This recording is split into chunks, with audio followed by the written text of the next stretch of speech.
ಪಾಪ ಹುಡುಗ ಎಳಸು, ಅವನಿಗಿನ್ನ ಅನುಭವ ಇಲ್ಲ. ಸುಮ್ಮನೆ ಏನೋ ಹೋಗ್ಲಿ ಅಂತ ನಾನೊಂದು ಮಾತಾಡಕ್ ಒಂದು ಚಾನ್ಸ್ ಕೊಟ್ರೆ ಏನೇನೋ ಮಾತಾಡ್ತಾರೆ. ಎಲ್ಲ ಅವರು MLAಗಳು, ಮಂತ್ರಿಗಳು ಎಲ್ಲರೂ ಮೆಟ್ರೋಲೇ ಓಡಾಡ್ಲಿ, ಯಾರು ಬೇಡ ಅಂತ ಹೇಳ್ತಾ ಇದ್ದಾರೆ. ಆಟೋ ರಿಕ್ಷಾಲೇ ಓಡಾಡ್ಲಿ, ಪಬ್ಲಿಕ್ ಟ್ರಾನ್ಸ್ಪೋರ್ಟಲ್ಲೇ ಓಡಾಡ್ಲಿ. DK ಶಿವಕುಮಾರ್ ಟನಲ್ ಪ್ರಾಜೆಕ್ಟು ನನ್ನ ಮನೆ ಕಟ್ಟಡ ಕಟ್ಟೋ ಕೆಲಸ ಅನ್ನೋದು ಪರಿಭಾವಿಸೋದೇ ಫಸ್ಟ್ ತಪ್ಪು. ತೀರಾ ಪರ್ಸನಲ್ ಆಗಿ ತಗೊಳ್ತೀವಿ. ತೀರಾ ಪರ್ಸನಲ್ ಆಗಿ ತಗೊಂಡ್ರೆ somebody can take it on you also. ಎಷ್ಟು ನಿಮ್ಮನ್ನು ಯಾರು ಒಬ್ರು ಏಕವಚನದಲ್ಲಿ ಬೈದ್ರೆ ಹೆಂಗಿರುತ್ತೆ? ನಿಮ್ಗೆ ಯಾಕೆ ಬೇಕು? ನಂಬರ್ 1. ನಂಬರ್ 2, ಅವ್ರು ಎಳಸೋ ಮತ್ತೊಂದು. ಕೆಲವು ಸರಿ ಬಲ್ತ್ ತರಕಾರಿನೂ ಚೆನ್ನಾಗಿರಲ್ಲ, ಉಪಯೋಗಿಸಲ್ಲ. ಎಳಸೋ ಪಳಸೋ. You are not talking to Tejasvi Surya's age, you are talking to his position as MP. ನಾನು ಉತ್ತರ ಕೊಡಲ್ಲ ಅಂತ ಬೇಕಾದ್ರೆ ನೀವು ಸುಮ್ಮನೆ ಇರ್ಬೋದು, ಅದು ಬೇರೆ ವಿಚಾರ.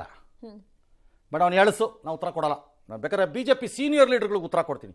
ನಿಮ್ಮ ಆಯ್ಕೆ ಪ್ರಕಾರ MPಗಳನ್ನು ಬಲ್ತ್ MPಗಳನ್ನು ತರೋಕ್ಕಾಗಲ್ಲ. ಬಲ್ತ್ MPಗಳು ಏನೇನು ಕಡಿದು ಕೊಂಟೆ ಹಾಕಿದ್ದಾರೆ ಅನ್ನೋದನ್ನು ನೋಡಿದ್ದೀವಿ ನಾವು. ಬಲಿತಿದ್ದಾರೆ ಎಲ್ಲ. Lastly I want to ask you the honourable deputy chief minister, ಈ ಪ್ರಶ್ನೆನ ನೀವು ಇದಕ್ಕೆ ಉತ್ತರ ಕೊಡ್ತೀರಿ ಅಂತ ಅಂದ್ಕೊಂಡಿದ್ದೀನಿ. ಕೊಟ್ಟರೆ ಸಂತೋಷ ಪಡ್ತೀನಿ.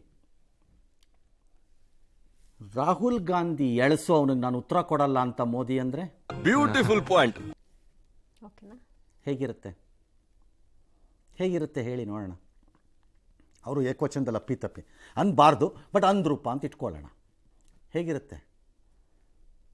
ಎಳಸಿಗೆಲ್ಲ ಉತ್ತರ ಕೊಡಲ್ಲ ನಾನು. ಬೇಕಾದ್ರೆ ಕಾಂಗ್ರೆಸ್ಸಲ್ಲಿ ಟಾಪ್ ಲೀಡರ್ಗಳು ಕೇಳಿ, ಉತ್ತರ ಕೊಡ್ತೀನಿ. ಕೊಡಲ್ಲ ನಾನು ಉತ್ತರ. ಎಳಸು ಏನೋ ಒಂದು ಚಾನ್ಸ್ ಕೊಟ್ಟಿದ್ದೆ ಓಕೆ, ಎಳಸಿಗೆ ಅಂದರೆ ಹೇಗಿರುತ್ತೆ?